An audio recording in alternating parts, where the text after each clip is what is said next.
नमस्कार दोस्तों, चलिए शुरू करते हैं। डब्ल्यूएलआई के जो पेपर हैं, जो वेस्टर्न रेलवे हेडक्वार्टर के द्वारा आयोजित किए गए थे, उसके पार्ट बी को देखते हैं। हमने फर्स्ट पार्ट में 1 टू 55 क्वेश्चन को हमने सॉल्व किया था, जो आपने देख लिया होगा, उम्मीद है। सेकेंड पार्ट को हम देखते हैं, जो आपकी स्क्रीन पे है, जो इंस्ट्रक्शन है कैंडिडेट के लिए। तो आई होप कि आपने पढ़ लिया होगा। तो चलिए हम क्वेश्चन नंबर 56 पे चलते हैं। Question number 56, what is the monthly contribution of PF? PF का मासिक अंशदान कितना होता है?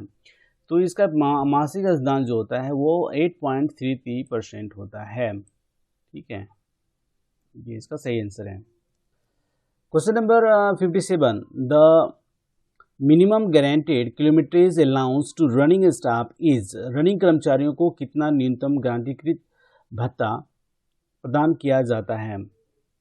मैं दोस्तों आपको एडवाइस करूंगा कि इस क्वेश्चन पेपर को सॉल्व करते हुए आप जो हैं अंग्रेजी भाषा को भी पढ़ें, क्योंकि इसमें हिंदी में थोड़ा इसके अंदर जो ट्रांसलेट की गई है वो आपको परेशानी खड़ा करेगी। ठीक है, तो इसका आंसर 120 किलोमीटर होगा। How many pay matrix levels as per 7 CPC? 7वें CPC के अनुसार वेतन मैट्रिक्स के कितने लेवल होते हैं? Question number 58। तो जो इसका सही आंसर होगा वो होगा 18। ठीक है, चलिए क्वेश्चन नंबर 59 पे चलते हैं। Dual charge allowance is paid is if the duration exceed. तो ये 45 डेज है। ठीक है, ये 45 डेज है। तो इससे रिलेटेड और भी कोई सवाल आपके मन में है तो आरबी नंबर 128 बाई 2018 को देख सकते हैं हम। 128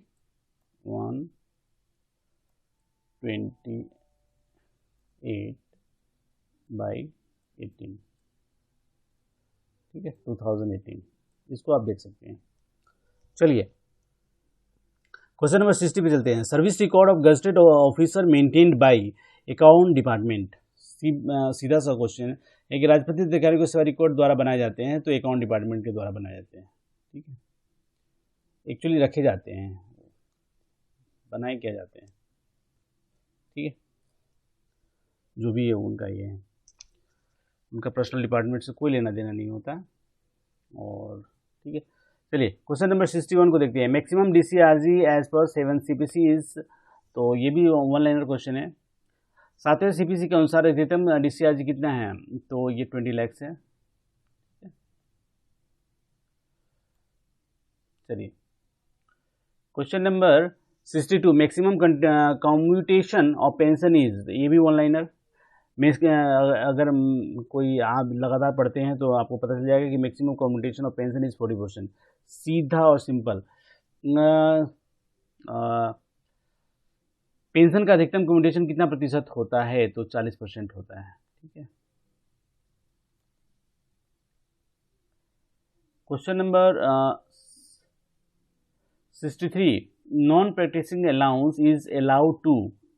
नॉन प्रैक्टिसिंग भत्ता निम्नलिखित में किसे प्रदान किया जाता है? तो डॉक्टर्स को अलाउ किया जाता है। ठीक है, ये इसका सही आंसर है। Family pension was introduced in the year. पारिवारिक पेंशन किस वर्ष शुरू हुई थी? तो ये शुरू हुआ था 1964। परिवार पेंशन योजना जो है वो 1/1/1964 से लागू की गई थी और माता पिता को 1/1/1998 यानी कि 1 जनवरी 1998 से ये किया गया है। एक इम्पोर्टेंट सवाल इसी से आता है, वो है केंद्रीय कर्मचारी समूह बीमा योजना कब शुरू की गई थी? तो 1/1/1982 से शुरू किया गया था। ठीक है, तो ये 2-4 क्वेश्चन हैं जो अक्सर पूछे जाते हैं, तो आप इनको ध्यान में रख सकते हैं। ठीक है, चलिए हम क्वेश्चन नंबर 65 पे चलते हैं। What is the minimum qualifying service required for eligibility of complimentary passes? तो अभी उन्होंने 20 ईयर्स कर दिया है। ठीक है, और इससे रिलेटेड एक ये है आरवी, जो मेरे ख्याल से 2019 में रिलीज़ किया गया है। अगर मुझे याद आ जाएगा तो मैं डिस्क्रिप्शन बॉक्स में दूंगा। एक ऐसी हैबिट होती है डिस्क्रिप्शन बॉक्स को जांच करना, उसके अंदर बहुत सारे लिंक्स होते हैं, मोबाइल नंबर होता है, जो आपको बेनिफिट दे सकते हैं। ठीक है, चलिए, what % of running allowance is calculated for running staff for first class pass eligibility? तो प्रथम पास की अनुमेयता के लिए रनिंग कर्मचारियों के लिए रनिंग भत्ते के कितने प्रतिशत की गणना की जाती है? तो 30% की गणना की जाती है। ये क्वेश्चन जो WLI का क्वेश्चन है, काफ़ी अच्छा क्वेश्चन है। इसमें क्वालिफाई करना मेरे हिसाब से ईजी हो सकता है अगर किसी ने थोड़ा बहुत मेहनत किया है तो। इन्होंने काफ़ी अच्छा काम किया है, क्वेश्चन सेटर ने तो अपना काम कर दिया है। अब आपका काम था, आपने किया कि नहीं पता नहीं, पर आगे आने वाले भविष्य की जो एग्ज़ाम होंगे इसमें से बहुत सारे क्वेश्चन होंगे उसके अंदर, तो आप इसमें लगातार मेहनत करते रहें, एक भी गलती नहीं होनी चाहिए जो आप वीडियो के अंदर देख रहे हैं। तो ऐसे में कामना करता हूँ आपके लिए। चलिए, क्वेश्चन नंबर 67 को देखते हैं। लाइसेंस पोर्टर को जारी किए जाने वाले मानक पास की वैधता की समय सीमा कितनी होती है? What is the validity of complimentary passes issue to license porter? इस इज 2 मंथ। ठीक है, इनके और अपने 5 महीने के लिए होते हैं बाकी लोगों के लिए। ठीक है, चलिए 68, second class A pass holder is entitled to travel in which category? द्वितीय श्रेणी ए पास धारक को किस कोटि में यात्रा करने की पात्रता है? तो 3rd AC में पात्रता है उनको। ठीक है, चलिए question number 69, how many dependents can be include in privilege पास? सुविधा पास में कितने आश्रितों को शामिल किया जा सकता है? तो मैक्सिमम 2 को शामिल किया जा सकता है, और इनके शामिल हो जाने की वजह से जो पास बनेगा वो 5 लोगों से अधिक के लिए नहीं होगा। ठीक है, चलिए, अधिकारियों को जारी किए जाने वाले पास का रंग क्या होता है? What is the colour of pass given to officers? It is white. ठीक है, ये इसका सही आंसर है। चलिए, question number 71, after completion of 5 years of service group D employ are eligible for dash sets of privilege pass? Group D कर्मचारियों को 5 वर्ष की सेवा पूरी होने पर सुविधा पास के डैश सेट प्राप्त करने के पात्र होते हैं। तो ये 3 सेट पास प्राप्त करने के अधिकारी बन जाते हैं। ठीक है, अधिकारियों को वहाँ 6 सेट मिलते हैं। ठीक है ना, चलिए, dash kg of luggage is permissible to first class privilege pass holders? It is 70 kg। प्रथम श्रेणी मानक पास धारकों को 70 किलोग्राम लगेज ले जाने का, यानी कि सामान ले जाने की अनुमति होती है। ठीक है, question number 73, group D employee who has completed 20 years of qualifying service is eligible for dash set of a complimentary passes? अगर किसी ने 20 साल की सर्विस पूरी की हुई है तो उसको जो है वो 2 पास का हकदार हो जाएगा। ठीक है, इसमें अगर ग्रुप ए और बी के होंगे तो 3 पास के अधिकारी हो जाएंगे, और अगर उनकी सेवा जो है वो 20 साल से कम रह जाएगी तो 1.5 पास मिलेंगे, और इनकी अगर ये हो जाएगी तो आप बताइए। चलिए, क्वेश्चन नंबर 74 को देखते हैं। Name of the machinery formed in railway to maintain contact with organised labour to resolve dispute and difference arising between labours and administration? श्रमिकों और प्रशासन के बीच उत्पन्न विवादों को सुलझाने के लिए संगठित श्रमिकों के साथ संबंध बनाने के लिए रेलवे द्वारा तैयार तंत्र का नाम क्या है? तो इसके अंदर जो सही आंसर होगा PNM है, परमानेंट निगोशिएटिंग मशीनरी। ठीक है, ये होगा।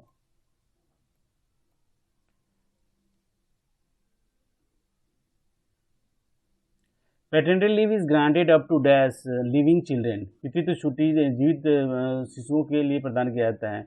2 जीवित शिशुओं के लिए प्रदान किया जाता है। Paternity leave was introduced with effect from 7/10/1997।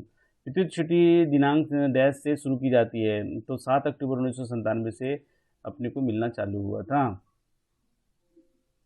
ठीक है, average leave pay may be cumulative up to how many days, तो ये एक्चुअली 300 डेज होने चाहिए। लेकिन क्या है कि अगर ऑन ड्यूटी मतलब सर्विस में हैं और उनको 300 डेज ये हो गए हैं, तो जो जमा होगा उनका छुट्टी वो 300 प्लस हो जाएगा 15।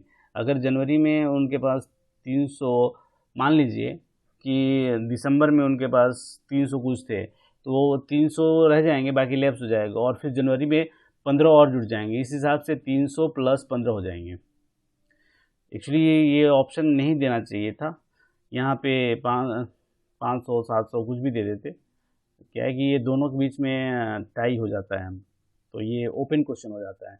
इसमें जो जिस सेटर ने, जिस ऑफिसर ने इसको सेट किया हुआ है, उसके माइंड के ऊपर इसका आंसर हो जाएगा। तो ये काफ़ी कंफ्यूजिंग सा सवाल है। तो मेरे हिसाब से अगर मुझे यहाँ पे as a candidate option choose करना पड़े तो 300 प्लस 15 को मैं चूज करूँगा। ठीक है, चलिए क्वेश्चन नंबर 78, लाइन कर्मचारियों के कितने दिनों का प्रतिबंधित छुट्टी दिया जाता है या दी जाती है? How many restricted holidays does the line staff get? It's a nil. उनको जो छुट्टी मिलती है वो जनरल हॉलीडे या फिर नेशनल हॉलीडे आप बोल सकते हैं, यानी कि राष्ट्रीय या समान अवकाश मिलता है। उनको प्रतिबंधित छुट्टी, रिस्ट्रिक्टेड हॉलीडे नहीं मिलती हैं। ठीक है, और ऑफिस वर्क में जो काम करते हैं उनको 2 दिन की रिस्ट्रिक्टेड हॉलीडे मिलती है, और नेशनल और ये मिला के दोनों उनको नेशनल या जनरल हॉलीडे 16 डेज की छुट्टी होती है साल में। ठीक है, और लाइन वाले लोगों के लिए 12 दिन की होती है, 12 डेज। चलिए क्वेश्चन नंबर 79 को देखते हैं। How many days special CL is granted to female employee for sterilisation operation? Sterilisation operation के लिए महिला कर्मचारियों को कितने दिनों की स्पेशल सीएल दी जाती है? तो जो सही आंसर है वो 14 डेज है। इस क्वेश्चन को आप, मेरा एडवाइस है कि आप इसे दो बार तो आप पढ़ें और ध्यान से देखें, क्योंकि इस तरह के सवालों में गलती होने की संभावना हमेशा बनी रहती है। How many days special CL is granted to female employee for sterilisation? Sterilisation के लिए महिला कर्मचारियों को कितने दिनों की स्पेशल सीएल दी जाती है? तो 14 दिनों की दी जाती है। क्वेश्चन नंबर 80 को देखते हैं। How many days special CL is granted to female employee when her husband undergoes sterilisation operation? महिला कर्मचारियों के पति द्वारा स्टरलाइजेशन ऑपरेशन करवाए जाने पर महिला कर्मचारी को कितने दिन की स्पेशल सीएल दी जाती है? तो यहाँ पे वो क्या है कि 1 दिन की उसको मिलेगी। ठीक है, 1 दिन मिलेगी। Question number 81, how many days special CL is granted to male employee when his wife undergoes sterilisation? तो उनको जो है वो 7 दिन की मिलेगी। समझ में आ रहा है आपको? ये क्वेश्चन जो है लगातार 79 to 81, it is very important, और ये बहुत कम आते हैं, लेकिन आते हैं तो जो कैंडिडेट होते हैं उनके पसीने ला देते हैं।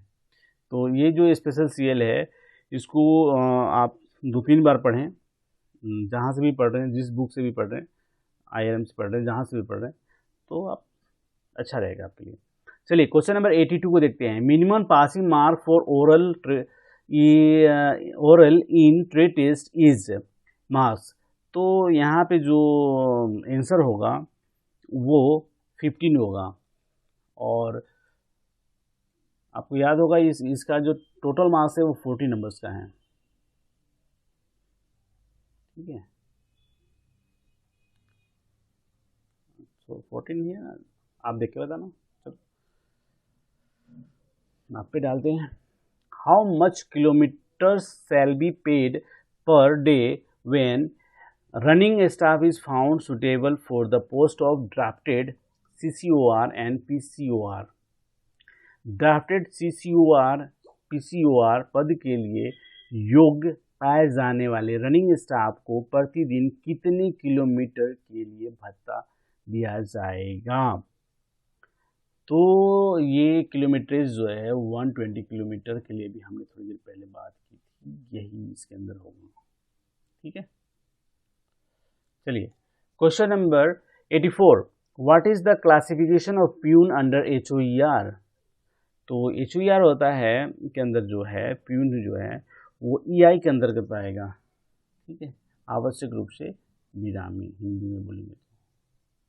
चलिए question number 85, who is the pay master of divisional level at the divisional level. ये क्वेश्चन इससे पहले भी किसी एग्जाम में आ चुका है मेरे ख्याल से, अगर मैं भूल नहीं रहा हूँ तो ये वेस्टर्न रेलवे के मुंबई डिवीज़न के OS एग्ज़ाम में आया था, ठीक है। और इस क्वेश्चन को प्रशासन ने बाद में डिलीट किया है। तो इसका सही आंसर तो DPO होता है, क्योंकि मैंने उस एग्ज़ाम के दौरान भी बताया था कि जो पे मास्टर होता है DPO होता है, और ये PTC यानी कि पर्सनल ट्रेनिंग सेंटर जोधपुर में पढ़ाया गया था, तो मैंने उसका भी जिक्र किया था। तो आप कंफर्म होके मेरे साइड से आप मार सकते हैं DPO को, ठीक है। और ये क्वेश्चन रिपीट हो रहा है तो इस पर फोकस करने की ज़रूरत है। Now let's move on. Question number 86, what is the full form of RDSO। RDSO का फुल फॉर्म क्या है? RDSO का फुल फॉर्म है research design and institute organisation Lucknow, ठीक है। ये तो यहाँ पे जो आंसर होगा वो B होगा। RDSO कहाँ स्थित है? RDSO कहाँ स्थित है? तो लखनऊ में स्थित है, जैसे कि मैंने बताया। एक ही लाइन में आपने दोनों क्वेश्चन को सॉल्व कर दिया, तो ये एक इम्पोर्टेंट सवाल है। क्वेश्चन नंबर 88 को देखें हैं तो यहाँ पे है DA एज ऑन 1/1/2019, यानी कि 1 जनवरी 2019 को DA कितना प्रतिशत है। तो ये सवाल बहुत पुराना है, पर आज 2021 में अगर इसकी रिलेवेंट को देखें तो नहीं है, लेकिन फिर भी ये जैसे कि एग्ज़ाम में आया हुआ तो इसकी इम्पोर्टेंस बढ़ जाती है, क्योंकि ये मुझे 1 नंबर देगा, ठीक है। तो जो मुझे लगता है यहाँ पे ऑप्शन है नहीं, क्योंकि एक जनवरी 2020 को जो था वो 17% प्लस 4% किया गया था, ठीक है, तो वो 21% हो गए थे। और जो जुलाई 2019 को किया गया था वो 5% बढ़ाया गया था। इस हिसाब से अगर जनवरी का DA होगा तो ये 12% से ज़्यादा होना नहीं चाहिए। तो ये क्वेश्चन आपके लिए छोड़ता हूँ, आपने कितनी तैयारी की है, कितनी पढ़ाई की है, आप ज़रूर कमेंट बॉक्स में बताएं कि आपको क्या लगता है। ये 12% ऑप्शन में है नहीं, और मेरे हिसाब से 12% होगा। एक्चुअली 1/1/2020 अगर होता तो ये 17% इसका ऑप्शन होता, ठीक है। और अभी देखते हैं, नया यही है DA में, ये है कि नया है कि 28 से 30% बढ़ जाएगा, ठीक है। तो फिर वो HRA वगैरह भी बढ़ जाएंगे। तो देखते हैं HRA में, अगर आपको याद होगा कि हमको HRA X, Y and Z city के अंदर मिलता है, जिसमें 8, 16 और 24% है। अगर ये HRA 25% बढ़ जाता है तो 9, 18 और 27% अपने को मिलेगा। तो आने वाले समय में इस तरह के क्वेश्चन आएंगे कि भाई 25% DA बढ़ गया है, 25% अबव हो गया है DA, तो HRA का परसेंटेज क्या है, X, Y, Z या तीनों में से, या तीनों को कंबाइन करके पूछेंगे भाई कि इसके अंदर कौन सा फिट होगा। तो आने वाले समय में क्वेश्चन बन सकते हैं। चलिए क्वेश्चन नंबर 89 को हम देखते हैं। Minimum HRA admissible in Y cities is, तो जैसे कि X के लिए 1800 है, तो Y के लिए जो है ना वो 3600 रुपीज़ है, ठीक है। चलिए क्वेश्चन नंबर 90 है, the CEA to eldest 2 children is eligible dash per month. CEA children education allowance, children education, सबसे बड़े 2 बच्चों के लिए प्रति माह मिलने वाली CE की राशि है, तो एक्चुअली 2250 रुपये, ठीक है। टोटल साल के 27,000 रुपये हैं, ठीक है। चलिए question number 91, after completion of 20 year service how many sets of passes per year is pass to the widow of a group AB after death. तो जैसे कि आपको पता है कि 20 साल की सर्विस को कंप्लीट करने के बाद अगर कोई ये करता है तो उसको 3 सेट मिलेंगे, ठीक है। और अगर उनके विडो को मिलना होगा तो उनका हाफ, यानी कि उनको 1.5 सेट मिलेंगे। नहीं, यहाँ पे थोड़ा कन्फ्यूजन है।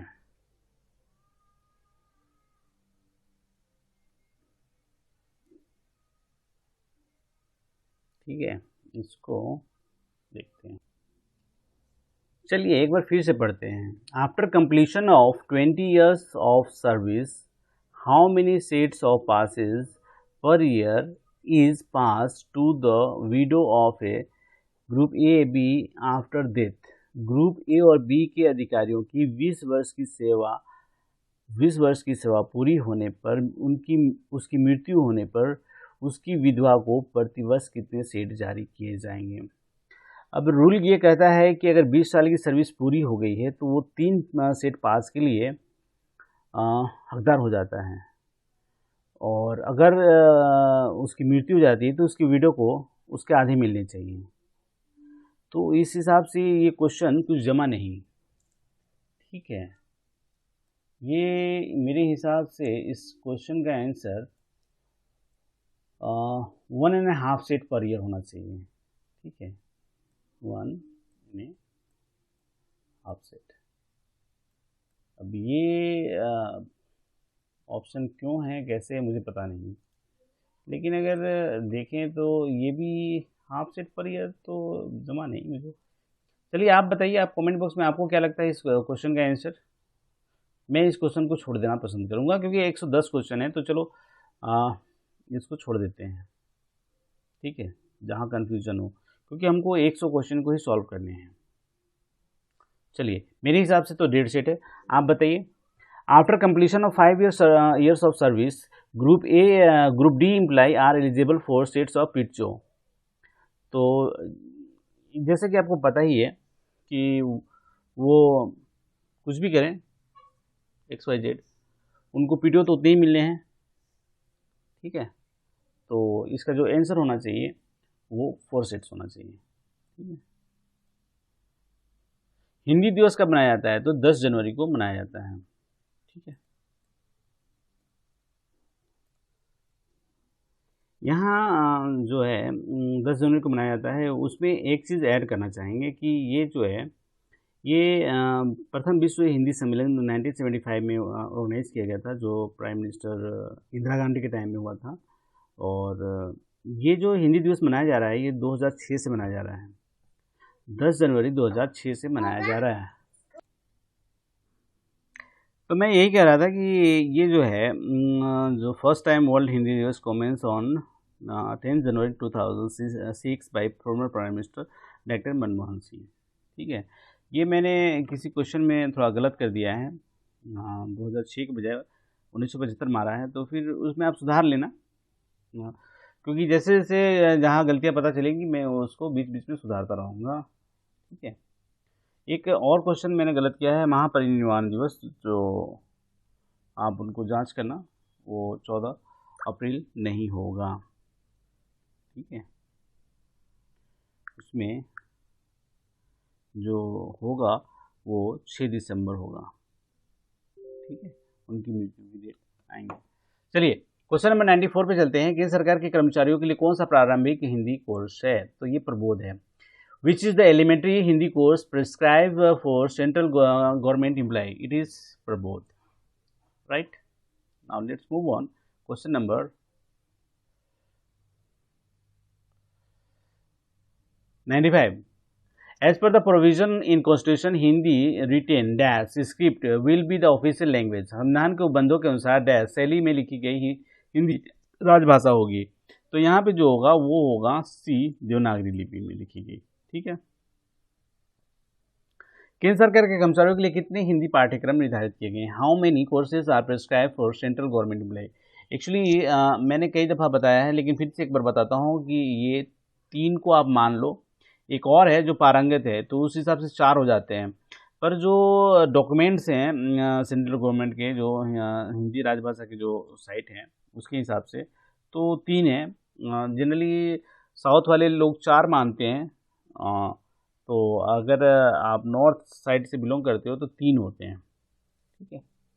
तो यहाँ पे जो आंसर मैं अगर चूज करना पड़ेगा तो मैं केंद्र सरकार के कर्मचारियों के लिए जो 3 पाठ्यक्रम है, ठीक है। तो और जो ऑफिशियल डॉक्यूमेंट है उसके अनुसार प्राग्ञ जो है वो last course for central government employee है। तो चलिए ठीक है, नो प्रॉब्लम। 97 नंबर क्वेश्चन है, एज पर राजभाषा policy all the files should have labelled in. राजभाषा नीति के अनुसार सभी फाइलों के लेबल्स में होने चाहिए, हिंदी और इंग्लिश होने चाहिए, ठीक है। ये 2-3 चीज़ें हैं, जैसे रबर के जो स्टम्प सील बनते हैं वो भी हिंदी, बाइलिंगुअल हिंदी और इंग्लिश में होने चाहिए, ठीक है, उसमें रीजनल की जगह नहीं है। Question number 98, who is the chief of the central Hindi committee. तो केंद्रीय हिंदी समिति का मुख्य कौन होता है, तो ये प्राइम मिनिस्टर होते हैं, चेयरमैन, ठीक है, जिसको बोलते हैं। क्वेश्चन नंबर 99 है, राजभाषा नियमों के अंतर्गत वर्गीकृत क्षेत्र कौन कौन से हैं। What are 3 regions classified under official language rules. तो ABC हैं, ठीक है, यही है, 3 है, क ख ग बोलते हैं या ABC बोलते हैं। क्वेश्चन नंबर 100 है, according of official language rules the state comes under B region is. राजभाषा नियमों के अनुसार डैश राज्य क्षेत्र ख के अंतर्गत आते हैं। ख के अंतर्गत जो आते हैं वो पंजाब और गुजरात हैं, ठीक है। तो ये आएगा, ये जो है ए के अंदर आएगा, यानी कि क के अंदर आएगा, ठीक है, ये क के अंदर आएगा, ये भी क के अंदर आएंगे और ये भी। तो बाकी ए के अंदर है और गुजरात जो है वो ख क्षेत्र के अंतर्गत है, और पंजाब, महाराष्ट्र और गुजरात 3 स्टेट इंपॉर्टेंट हैं और ये बहुत से बार रिपीट होते हैं, तो ये इजी क्वेश्चन है।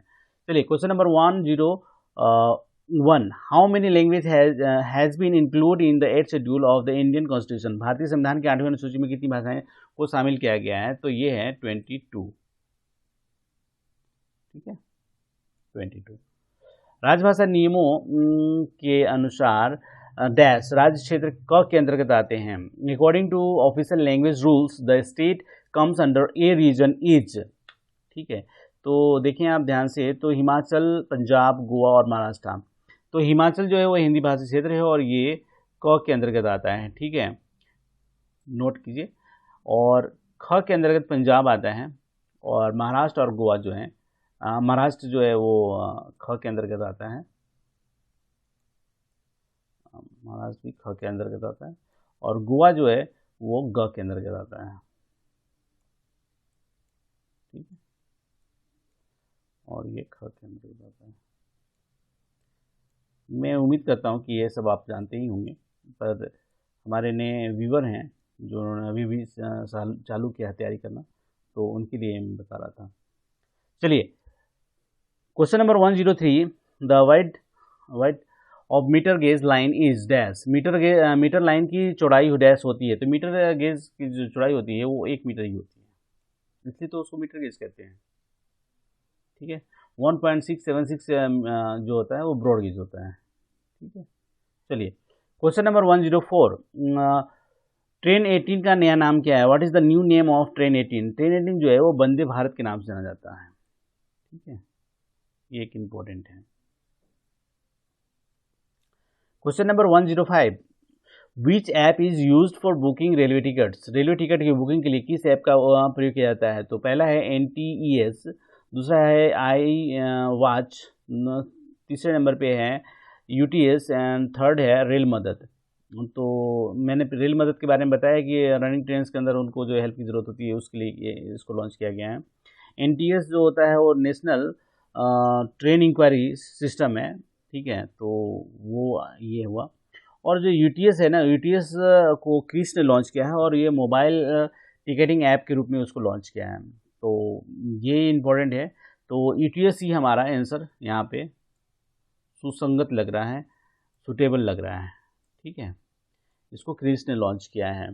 और UTS से जो टिकट निकलते हैं, यानी कि पेपरलेस टिकट जो होते हैं वो उनकी वैलिडिटी होती है, ठीक है। तो उसमें ऐसा है कि जिस डेट को निकाला गया, यानी कि करंट डेट प्लस 1 डे होता है, यानी अगर आपने आज टिकट निकाला तो वो कल तक के लिए वैलिड होगा, यानी कि नेक्स्ट डे तक वैलिड होती है, ठीक है। और यूटीएस से वो पेपरलेस प्लेटफॉर्म टिकट भी निकलता है जो 2 घंटे के लिए वैलिड होता है। तो ये दोनों इम्पोर्टेंट हैं। चलिए हम नेक्स्ट क्वेश्चन है 106। सूरत सिटी इज़ फेमस फॉर, सूरत शहर किस लिए प्रसिद्ध है?